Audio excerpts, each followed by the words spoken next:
नमस्कार मंडळी. आज सहज एक गोष्ट मला शेअर करावीशी वाटली किंवा एक गोष्ट मला फील झाली. ती अशी की आता तुम्ही बघताय व्हिडिओजमध्ये की मी डोहाळे जेवणाच्या रुखवताची ऑर्डर घेतली किंवा कॅप पेंटिंगची ऑर्डर घेतली.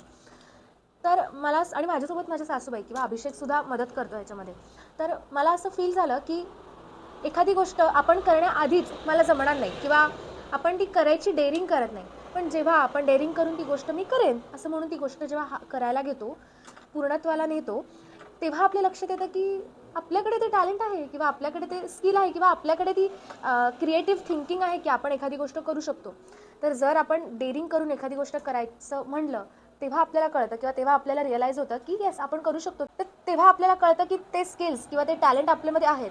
तर मी या मताची आहे की कुठल्याही गोष्टीला किंवा कुठल्याही ऑपॉर्च्युनिटीला नाही म्हणू नका. तुमच्या हातामध्ये जर एखादी गोष्ट येते आणि त्यातून जर तुम्हाला शिकायला मिळतंय, तर ती गोष्ट तुम्ही नक्कीच ॲक्सेप्ट करा आणि त्याच्यावरती काम करा. तुला काय वाटतं ह्याच्यावर?